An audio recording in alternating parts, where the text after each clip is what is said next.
एक पावन चरित्र है श्री भक्त गोपाल चरवाहे का। पहले ऐसा हुआ करता था कि सबकी गायें जैसे चराए तो सब लोग अन्न आदि जो है उसके घर भिजवा देते थे और गायें छोड़ देते थे। वो ग्वाला ही कहा जाता था। सैकड़ों लोगों की गाय चराता था और उसके घर में अन्न आदि जो आवश्यक सामग्री है भिजवा दी जाती थी। ना तो एक अक्षर वो पढ़ा लिखा था और ना कभी उसने भगवान का नाम या कोई चर्चा सुनी थी। उसके कोई परमार्थ से संबंध ही नहीं था। बस गाय चराते थे, जंगल में रहते थे, पत्नी भोजन पहुंचा देती थी और परिवार चलाने के लिए गांव के लोग दे देते थे अन्न, क्योंकि सबकी गाय चराते थे। ना तो उसको किसी धर्म का ज्ञान था, ना किसी साधना का ज्ञान था। एक दिन देखा जंगल से एक मंडली जा रही संतों के। ओ श्री राम जय राम जय जय राम, श्री राम जय राम, ऐसे कीर्तन। संत जन पहले मंडली बना के चलते थे तो नाम कीर्तन पद कीर्तन ऐसे। उसको बड़ा आनंद आया। उसको लगा कि इतने झूम झूम कर संत जन गा रहे हैं, किसी से बात नहीं की, पकड़ लिया। अब पूरा तो नहीं, बस उतना राम राम राम राम ऐसे करने लगा। देखो कई बार कहा है यदि आप बिना गुरु मंत्र के भी नाम जप करेंगे तो नाम जप आपको गुरु तक पहुंचा देगा, क्योंकि गुरु प्रदत्त नाम भगवत साक्षात्कार कराता है। 50 वर्ष की अवस्था लगभग हो गई थी। कभी कोई तीर्थ याटन, धर्म कार्य, शास्त्र स्वाध्याय, सत्संग कुछ नहीं। देखो कृपा, विश्वास। अब वो अलौकिक ढंग से नाम में मिठास लगने लगी उसको। तो जोर जोर से कभी कभी नाच पड़ता, चरवाहा है ना, गाता, तो और जो लोग थे उसका उपहास करते। अरे नरक में भी ठौर नहीं मिलेगी, जिंदगी में कुछ पुण्य नहीं किया, ये ऐसे लोग बहुत उपहास करने वाले। ऐसे करने से क्या मिलेगा, नाम से कुछ हो जाएगा। उसने कहा हमने तो कभी सोचा ही नहीं कि कुछ होगा, हम तो ऐसे ही गा रहे हैं। पर ये लोग उपहास कर रहे हैं, क्या गलत है क्या ऐसा गाना? जब तक दृढ़ ज्ञान नहीं होता तब तक माया फिसला सकती है। उसने कहा कि हम किसी लाभ के लिए, बैकुंठ जाने के लिए या कोई लाभ के लिए नहीं जपते, हमें तो अच्छा लगा, वो गा रहे थे संत जन तो हम गाने लगे। क्या सही में आप लोग समझते हैं कि ये गलत है? उनका तुम मूर्ख हो, तुम्हारी क्या समझ में आए? और उपहास करते उसका। उसके मन में एक बात आई, कोई ये प्रमाण दे दे मुझे कि ये जो मैं संतों के मुख से सुना नाम, ये परम सत्य है, ये परम सुखकारी है और इससे क्या वैकुंठ मिल जाएगा? कोई तो मिले मुझे। और जब किसी के हृदय में ऐसी आकांक्षा होती है तो वही मिल जाते हैं जो सबके हृदय की जानते हैं। एक दिन उसने देखा जब लोग दिल्ली की हंसी मजाक कर रहे थे, उसी समय एक लंगोटी पहने हुए, हाथ में कमंडल और दंड धारण किए हुए कोई वीतराग परमहंस दौड़ा, चरणों में गिर गया। महाराज महाराज, बस एक बात आप बता दीजिए, जो हम राम राम कह रहे हैं, ये लोग उपहास करते हैं, क्या इससे हमारा कल्याण हो जाएगा, वैकुंठ मिल जाएगा? तो उन्होंने कहा बेटा ये बहुत मंगल में भगवान का नाम है, पर हमें लगता है कि तुम्हें गुरुदेव की आवश्यकता है। यदि तुम गुरु कृपा पात्र बन जाओ तो इन उपहास करने वालों की बातें तुम्हारे मन में नहीं लगेंगी और निश्चित तुम्हें भगवत साक्षात्कार हो जाएगा। तो पैर पकड़ लिया और कहा महाराज आप ही गुरु बन जाओ ना हमारे, आप ही हमें मंत्र दे दो। तो उन्होंने कहा हम तो तीर्थ यात्रा में हैं, ऐसा हम नहीं कर सकते, पर यदि तुम भगवान से प्रार्थना करोगे तो तुम्हारे कल्याण के लिए सदगुरु प्राप्त हो जाएगा।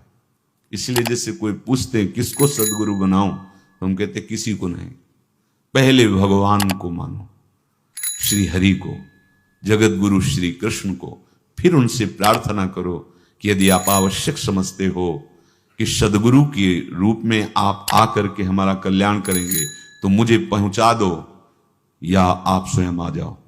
मैं नहीं खोज कर पाऊंगा, मेरी वो दृष्टि नहीं है कि मैं किसी महापुरुष को पहचान सकूं।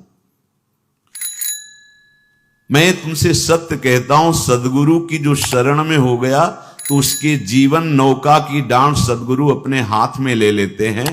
फिर उसको कोई भय, कोई उपहास, कोई लज्जा नहीं सताती। वो सुख पूर्वक इस दुखद अपार संसार समुद्र से पार हो जाता है। पर बेटा, तेरे ऊपर भगवान की बड़ी कृपा है, क्योंकि तू संतों को मानता है। तू मेरी बात पर विश्वास कर ले, अंदर से तू एकांत में रो, तुझे सदगुरु मिल जाएंगे। अब ऐसा कहकर वो अपने राह में चले तीर्थ यात्रा के लिए। अब वो खोजता, एकांत में बैठकर देखता। कभी कभी वो पेड़ पे चढ़ जाता कि कोई संत तो नहीं आ रहे हैं। अब उसके लिए वहां भोजन पहुंच जाता, पाता, गाय देखता और बस खोज करता कि सदगुरु आ जाए, सदगुरु आ जाए। बहुत समय व्यतीत हुआ, पर उसका विश्वास नहीं टूटा कि संत ने कहा था कि तुम भावना करो कि सदगुरु आ जाएंगे। भगवान सदगुरु बन करके आ गए। वही है सदगुरु। देखा सामने से बड़े तेजस्वी महात्मा बड़े तीव्र गति से आ रहे हैं। वो दौड़ा, गुरुदेव गुरुदेव, चरणों में लौट गया। चरणों में जे ही गिरा तो एक बिजली सी दौड़ी उसके हृदय में। अब बात बन गई, गुरु मिल गए। वो खड़े हो गए। देखते ही सात्विक भाव उत्पन्न हो रहा है, आंसू निकलने लगे।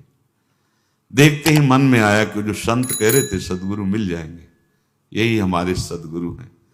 हृदय में उत्साह, आतुर आवाज, प्रभु मुझे भवसागर से पार करने वाला गुरु मंत्र दे दो। ऐसे थोड़ी दीक्षा दी जाती कि गली चलते दी जाए, दूंगा। जा पहले स्नान करके आ, फिर एकांत स्थान में बैठेंगे, फिर तेरे को उपदेश देंगे। बोला महाराज, मैं जंगली आदमी हूं, गाय चराता हूं, हमारा घर बार से कोई आना जाना नहीं, यही भोजन आ जाता है। संत ने कहा अच्छा स्नान करो। स्नान करके आए, एक पेड़ के नीचे। भाई मैं तुझे कुछ नियम दूंगा, कुछ शर्त। तो महाराज गंवार आदमी है, ना हम आपका कोई नियम पालन कर पाएंगे, ना कोई व्रत पालन कर पाएंगे, ना कोई साधना कर पाएंगे। आप देख लो हमारी हालत। 50 साल का हूं, पढ़ा लिखा बिल्कुल नहीं, कोई धर्म कर्म नहीं जानता, गाय चराता हूं। मुझसे बहुत बातें नहीं सदेंगी, अगर एक कोई बात बता दो तो प्रण करता हूं जिंदगी में प्राण त्याग सकता हूं, पर एक बात, कोई एक नियम कोई दे दो। हमें बहुत नियम तो नहीं समझ में आएंगे, एक कोई बात बता दो कि ऐसा कर लेना और मंत्र जपना, तो हम प्राण त्याग सकते, पर आपकी आज्ञा उल्लंघन। पर बहुत हम बातें नहीं मान पाएंगे क्योंकि हमारे इतना ज्ञान नहीं है। गोपाल के वचन सुन करके बहुत प्रसन्न हुए संत भगवान। एक नियम तुझे देता हूं, हमारे आराध्य देव श्री कृष्ण हैं, गोविंद हैं। आज से तुम्हारे आराध्य देव गोविंद हुए, हाँ श्री कृष्ण है। बिना उनको पवाए तुम्हें पाना नहीं है, बस यही तुम्हारे लिए नियम है।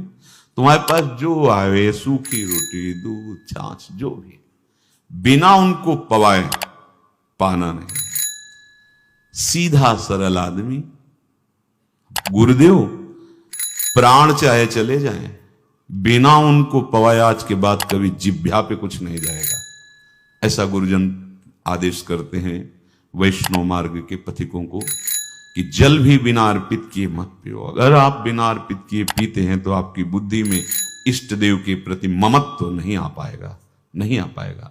अब तो गोपाल नाच पड़ा कि गुरु मिल गए, गुरु मंत्र मिल गए और इष्ट का पहचान मिल गई। उसी समय घर से भोजन आया, वही कभी चटनी रोटी, ऐसे ही बैठा एकांत वृक्ष के नीचे। आओ गोविंद भोग पाओ। अब गोपाल विचार में लगा कि आ तो रहे हैं ही नहीं, और गुरुजी ने कहा बिना पवाए पाना नहीं। पूरा दिन व्यतीत हो गया। गुरुजी कह रहे थे घट घट में विराजमान भगवान है तो कहीं से भी प्रकट हो सकते हैं, तो अंदर मंत्र जपता हो, कहता आओ भगवान, पाओ आके, नहीं आए। महाराज हमारे गुरुदेव ने आपका ध्यान जो बताया था वैसे ही आओ, आप पाओ आकर के। रात्रि हो गई, देखा पर वो नहीं आए तो भोजन उठाया, गाय को पवा दिया। तो बहुत सी गायें थी, भूखा रह गया। दूसरे दिन फिर भोजन आया, एक पत्ता टोरा, जल से छिड़का पत्ते में और भोजन रखा। भगवान को फिर पुकारा, आओ प्रभु। गुरुदेव ने आज्ञा की, बिना आपको पवाए हम अपनी जबान में नहीं रख सकते। शाम हो गई, रात्रि हो गई, फिर गौ को दे दिया, नहीं पाया। अब एक तो 50 वर्ष की अवस्था और गौओं के पीछे दौड़ना और भोजन पाना नहीं, शरीर में सामर्थ्य धीरे धीरे कम होने लगी। तीसरा दिन, चौथा दिन, पांचवा दिन, छठा दिन, सातवां दिन, दीनानाथ प्राण चाहे निकल जाए, हम गुरु की आज्ञा नहीं तोड़ सकते। अगर आप नहीं आएंगे तो भूखों मर जाऊंगा। पर हम ये बात देखो, ये बात चरवाहा है, कोई साधना पूर्व की नहीं। गौ सेवा के प्रताप से उससे संतों में प्रीति हो गई, नाम की कृपा से, गुरु की कृपा से नामी की प्राप्ति की चाह। ऐसे कई दिन व्यतीत होते गए, अस्थि मात्र होए रहे शरीरा। पूछते कि क्या बात है, भोजन तो हम रोज लाते हैं, आप रोज लेते हैं, क्या पाते नहीं? आपका विषय नहीं। शिक्षा मिलती है यहां, अपने गुरु उपदिष्ट साधन को किसी से बताना नहीं चाहिए। गुरु उपदिष्ट साधन जब तक सिद्धावस्था ना पहुंच जाए तब तक गुप्त रखा जाता है। जो जैसे आप सत्संग सुन रहे हो, इसमें कोई वचन आपको लगा, पकड़ लिया, अब वो जीवन में तभी बोलना जब उसका प्रभाव हमारे जीवन में आ जाए। नहीं ऐसे नहीं बोलना, नहीं तो निकल जाएगा। और अगर रोक लिया तो मंथन करेगा अंदर और आपको उसमें स्थित कर देगा। एक भी शब्द नहीं बताया कि हमारी गुरु दीक्षा हो गई, गुरु जी ने कहा था पवा के पाना, और इतने दिन हो गए भगवान तो आ नहीं रहे, इसीलिए हम पा नहीं रहे, तो हमारी ये दशा है। देखो आज का समय ऐसा है कि प्रगट में सब इंद्रियों के पोषण की व्यवस्थाएं भगवान दी, चाहे गृहस्थ हो चाहे विरक्त हो, लेकिन क्या हमारे अंदर निष्ठा है ऐसी?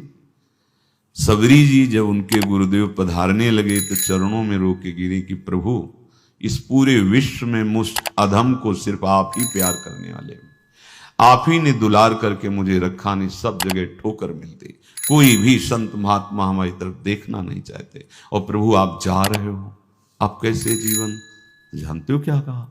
हम तो भजन के प्रभाव से भगवान के धाम जा रहे हैं बेटा, भगवान स्वयं चलकर तुम्हारे पास आएंगे। सबरी जी बहुत वर्षों तक कभी गुरु के वचनों पर अविश्वास नहीं हुआ।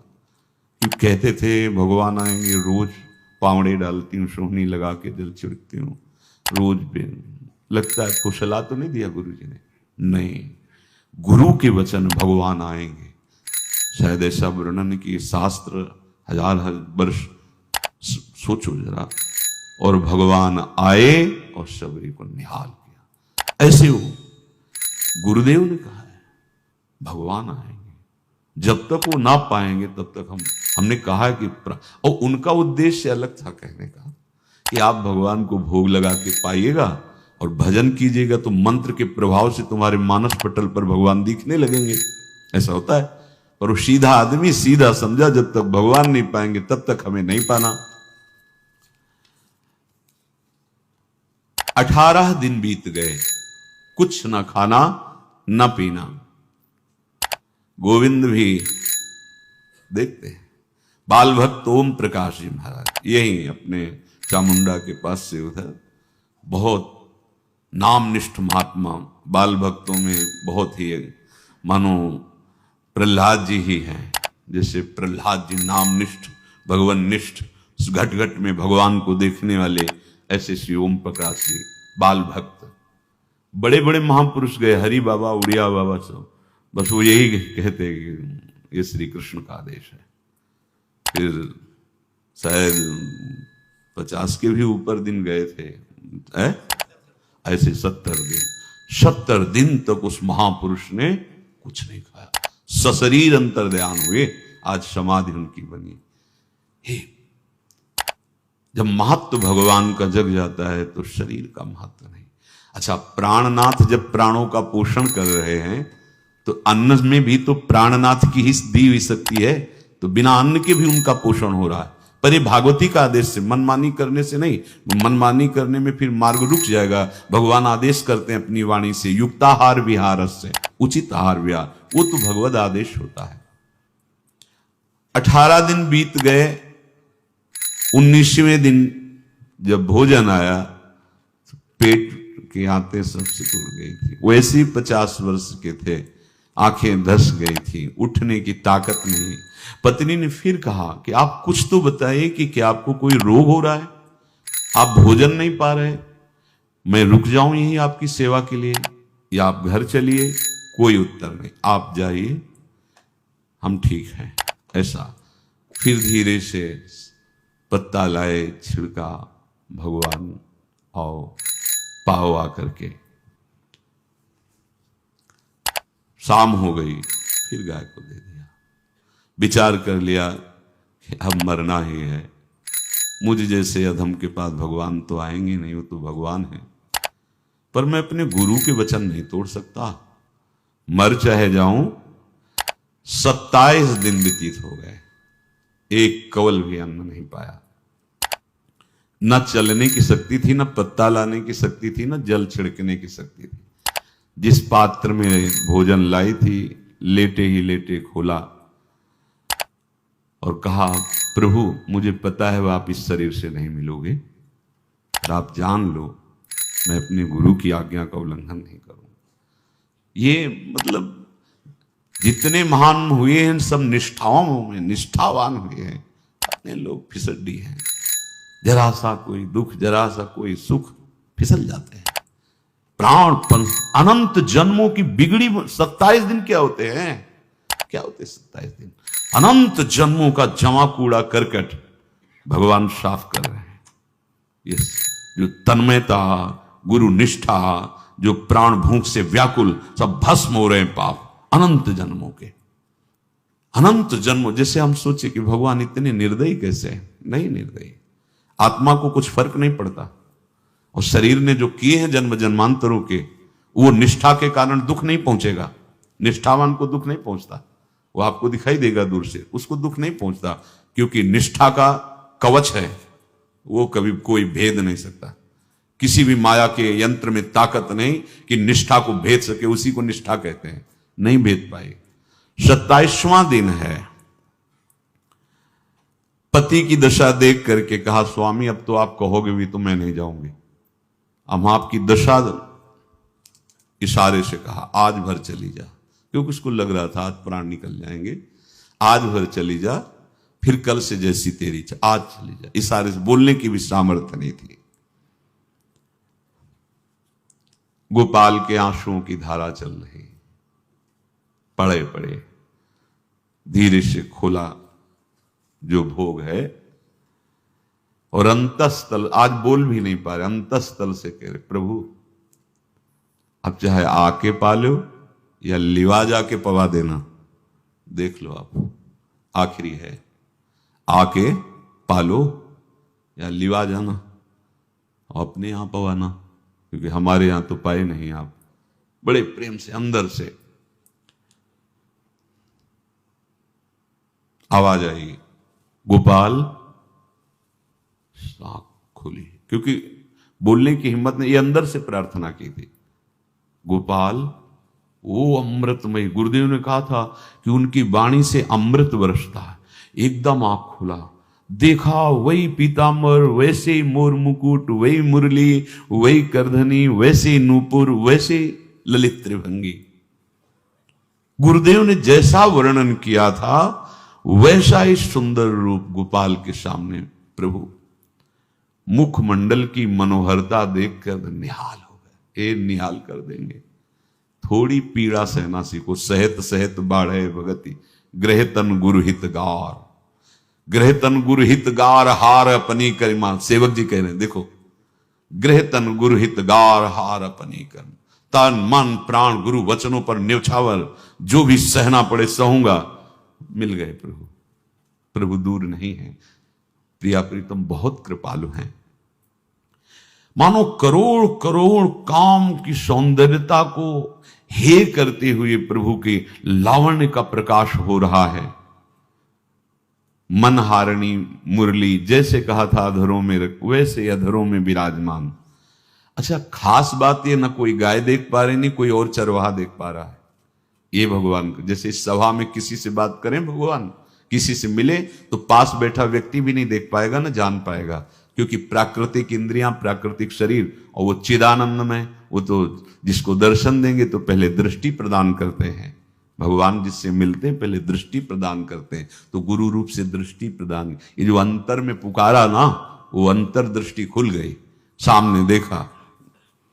इतना सुंदर विश्व मोहिनी भगवान श्री हरि का ललित त्रिभंगी रूप कि गोपाल की आंखें नहीं टिकी। इतना सुंदर रूप, आंखें भगवान के तेज के आगे बंद हो गई। जो भी बंद हुई तो देखा मानस पटल पर वैसे ही ललित त्रिभंगी। फिर खोला, देखा सामने भगवान मुस्कुराए, सामर्थ्य प्रदान की। देखो अर्जुन के साथ ही तो खेलते हैं भगवान सखा भाव से, रथाक रहे हैं, लेकिन भगवान का विराट स्वरूप देखने की सामर्थ्य अर्जुन में थी क्या? दिव्य दृष्टि प्रदान की। फिर भी कांप रहे थे अर्जुन जी भगवान की दिव्य दृष्टि संपन्न नेत्रों से उस विराट महिमा को देखकर कांप रहे थे अर्जुन। ये तो माधुर्य रूप प्रभु का है। उसने मानो इशारा किया प्रभु को कि हमारी सामर्थ्य में सकिल कर आ जाऊं, नजदीक आप आ जाओ। आ गए, अपना माथा प्रभु के चरणों में रखा, आंसुओं से भगवान के चरणों का प्रक्षालन कर रहा है। देखो गांव का गाय चराने वाला ग्वारा, जिसको कोई धर्म कर्म का ज्ञान नहीं, कोई भक्ति का ज्ञान नहीं, कोई शास्त्र का ज्ञान नहीं, भगवान ने फिर उसको उठाया और अपने हृदय से, ज्यों हृदय से लगाया, हष्ट पुष्ट स्वस्थ सब, अंतर बाहर पूर्ण, कोई पीड़ा नहीं, कोई दुख नहीं, बिल्कुल तेजस्वी स्वरूप। भगवान की स्पर्श की महान सामर्थ्य है। बाली ने बहुत मारा ना सुग्रीव को, तो कर प्रसाद सुग्रीव शरीरा, जे इस पर सारी पीड़ा गई। भगवान अमृत सावी है, भगवान दिव्य चिदानंद भाव देने वाले हैं। अब तो सुरमुनि वांछित प्रभु की छाती से लपटा हुआ है। ये ऐसा ना सोचो कि ये कहानियां हैं, ऐसा नहीं। ये सत्य विषय आप भी प्राप्त कर सकते हैं, इसी के लिए रोज सत्संग होता है। जो भगवान से लिपट कर छाती में अश्रु की बूंदे, तो भगवान ये था माम प्रपद्यन्ते, भगवान की अश्रु बूंदों से गोपाल का अभिषेक हो रहा है। मानो सुदामा मिलन हो रहा है जैसे। भगवान को दैन्य बहुत प्रिय है। तभी भाई जी महाराज कहते हैं पद में कि बुद्धिहीन बना दो हे भगवान, हमें बुद्धिहीन बना दो। ये जो बहुत बुद्धि चलती है ना, इसके लिए दौड़ भाग है। नहीं, सीधे प्रभु हमारे हैं, हम प्रभु के हैं। नाम जप आश्रय भगवत प्राप्ति निश्चित। भगवान बोले, प्यारे गोपाल अब तो रो मत, देख मैं तेरे प्रेम में पगी हुई ये जो सूखी रोटियां हैं अभी पाता हूं। और भगवान बैठ गए और उसके घर की जो रोटी थी उसे, देखो मुझे त्रिभुवन का कोई भी भोग प्रसन्न नहीं कर सकता गोपाल, मुझे त्रिभुवन का कोई भोग प्रसन्न नहीं कर सकता। इस बात को समझो। जिनको ये भ्रम हो कि हम अधर्म से कमा के 56 भोग लगा के प्रभु को प्रसन्न कर लेंगे, तो ये बात सुनो। कह रहे मुझे त्रिभुवन का कोई भोग प्रसन्न नहीं कर सकता, मैं ऐसे ही अन्न की चाह रखता हूं। भगवान के वचन, जैसे दुर्योधन का महल का सब वैभव त्याग के, स्वागत ठुकरा के और विदुरानी जी के हाथ का छिलका पाया। मैं ऐसे ही अन्न की चाह रखता हूं, भगवान कहते हैं, बलिहारी है। कभी प्यार से एकांत में रो के इनको पवाना सीखो। भले आप इतनी कटोरी में सब्जी, 2 रोटी, अगर दैन्य भाव से कि नाथ कहां आप और कहां, कैसे आपको पवाएगा, जो छवि है ना, पंखा करते जाओ ऐसे बीच बीच में जल पिला, देखो ना, ये था माम प्रपद्यन्ते तास्तते भजम। आप जैसा मानोगे वैसा ही वो व्यवहार करेंगे, पक्का समझ लो। गोपाल जो सच्चे हृदय से मुझे पुकारता है, मैं अवश्य उसको मिलता हूं।